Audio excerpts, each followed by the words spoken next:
गाढ़ा रहीजो रे मर्दाओं, गाढ़ा रहीजो रे, थां का सब दुख मिट जाए, गाढ़ा रहीजो रे।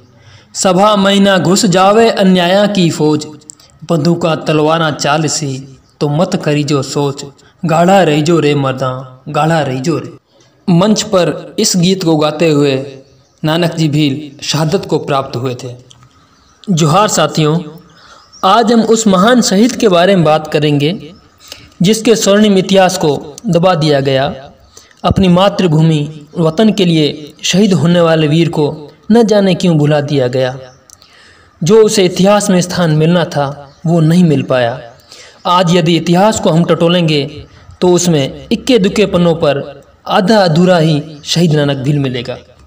नानक जी भील के इतिहास को जबरन नज़रअंदाज किया गया।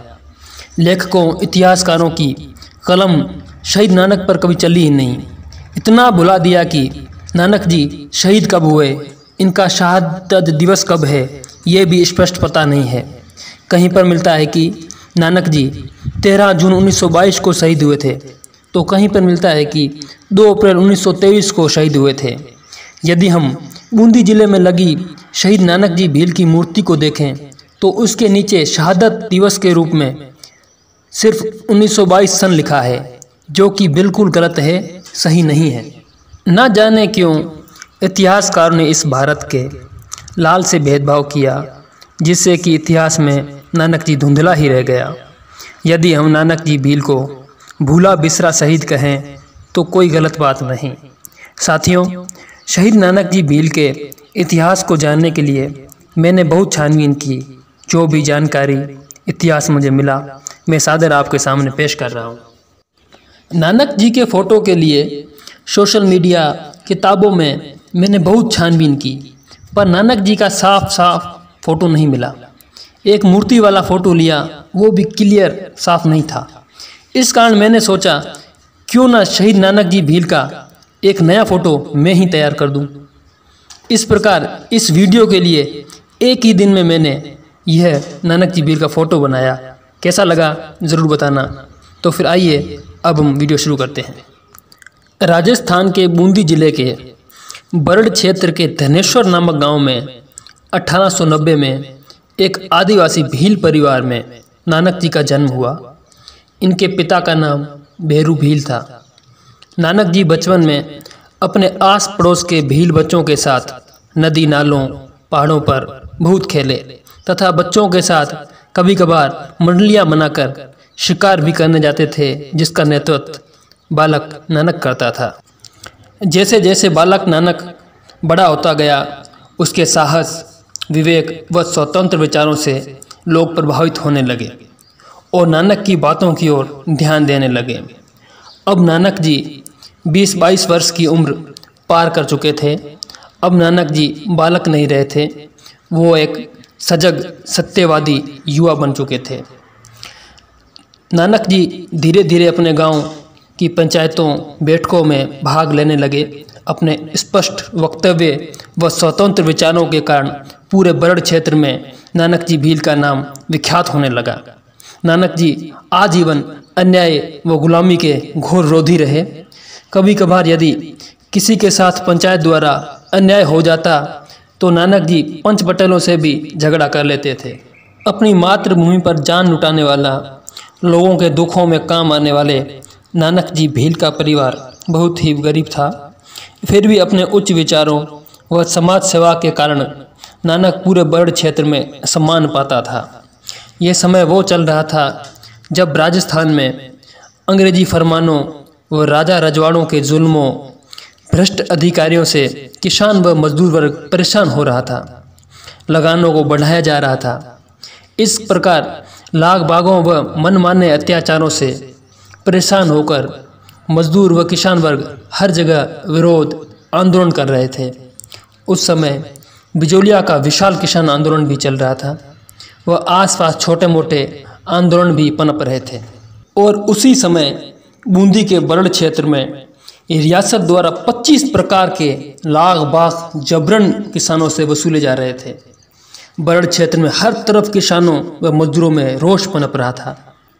इस जुल्म व किसानों के रोष ने रियासती हुक्मरानों के खिलाफ आंदोलन शुरू किया, जिसको बड़ किसान आंदोलन या बूंदी किसान आंदोलन कहा गया।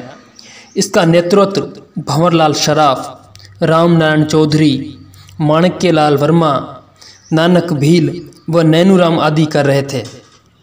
नानक जी एक अच्छे वक्ता, लेखक व शायर भी थे। नानक जी अपने आंदोलनकारी साथियों के साथ गांव-गांव जाकर झंडा गीतों व अपने प्रखर विचारों के माध्यम से जनता में क्रांति पैदा कर रहे थे।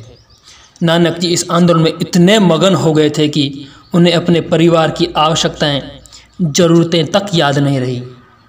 अब नानक जी ने अटल लक्ष्य बना लिया था कि जब तक इस जुल्मी रियासत रजवाड़े को झुका ना दूं, तब तक मैं ना चैन से सोऊंगा ना चैन से बैठूंगा।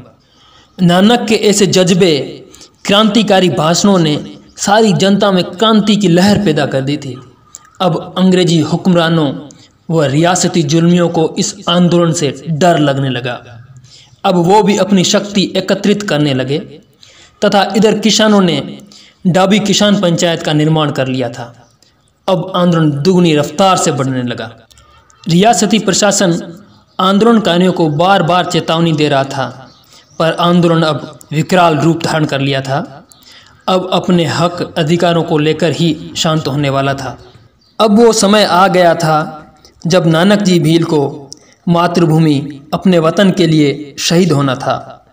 वो दिन था 2 अप्रैल 1923। डाभी गांव में एक किसानों की विशाल जनसभा बुलाई गई, जिसमें हजारों की संख्या में आदमी, औरतें व बच्चे शामिल हुए। भाषणबाजी चल रही थी। तभी कुछ ही देर में 33 वर्ष का सुंदर नौजवान, आंदोलन का मुख्य कार्यकर्ता नानक जी भील मंच पर आया। अपने स्वतंत्र क्रांतिकारी भाषण से लोगों के रोंगटे खड़े कर दिए, लोगों में जज्बा पैदा कर दिया और अपने भाषण को देते हुए कुछ ही देर में नानक ने एक देशभक्ति झंडा गीत गाया। और वो गीत था, गाढ़ा रहीजो रे मर्दाओं, गाढ़ा रहीजो रे, थाका सब दुख मिट जाए, गाढ़ा रहीजो रे। सभा महीना घुस जावे अन्याया की फौज, बंदूका तलवारा चाल सी, तो मत करीजो सोच, गाढ़ा रहीजो रे मर्दाओं, गाढ़ा रहीजो रे। इसका मतलब है, मजबूत रहना रे मर्दों, मजबूत रहना रे मर्दों, तुम्हारे सब दुख मिट जाएंगे, मजबूत रहना रे मर्दों। सभा के अंदर अन्यायी लोग घुस जाएंगे, बंदूकें भी चलेगी, तलवारें भी चलेगी, पर फिक्र मत करना, मजबूत रहना रे मर्दों, मजबूत रहना रे। नानक भील का ये झंडा गीत सुन जनता की रगों में मातृभूमि का प्रेम उमड़ रहा था। जुल्म, अत्याचार को कुचलने के लिए जनता में जबरदस्त हाव भाव दिखने लगे।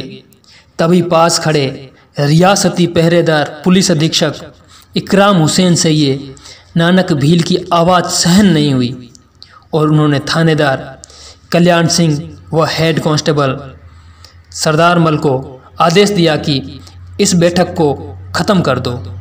पुलिस ने आदमियों, औरतों पर डंडे बरसाना चालू कर दिए, नियत है लोगों को पीटना शुरू कर दिया। बैठक में भगदड़ मच गई, बचाओ, भागो, भागो की आवाज़ें आने लगी। कुछ आंदोलनकारी युवा पुलिस वालों से भिड़ने लगे, पर बिना किसी तैयारी व नियत है युवाओं की पुलिस की लाठियों के सामने कुछ नहीं चलने लगी। फिर भी युवाओं ने कुछ पुलिस वालों को घायल किया। यह दुखद घटना नानक के सामने घटित हो रही थी। लोग मंच छोड़कर भाग रहे थे, पर नानक ने ठान लिया था कि मैं नहीं भागूंगा, मैं मेरा गीत पूरा करूंगा। और खड़े रहे, गीत गाते रहे। ऐसे नानक के साहस को देखकर पुलिस वाले भी हैरान रह गए। झंडा गीत गाते हुए वतन के सच्चे लाल को एक गोली हवा को चीरती हुई नानक भील के सीने में जा लगी। गीत बीच में रुक गया। नानक की सांसें विदा ले रही थी। सफ़ेद कपड़े धीरे धीरे लाल हो रहे थे। एक सच्चा क्रांतिकारी युवा शहादत को प्राप्त हो रहा था। जो जहाँ थे वहीं रुक गए। सभी भावुक नम आँखों से नानक भील को देख रहे थे। वो सच्चा देशभक्त मंच पर ही शहीद हो चुका था। भील की शहादत ने सभी को झकझोर कर दिया था। गांव में शोक की लहर छा गई थी। उस रात घरों में ना दिए जले और ना ही लोगों ने खाना खाया।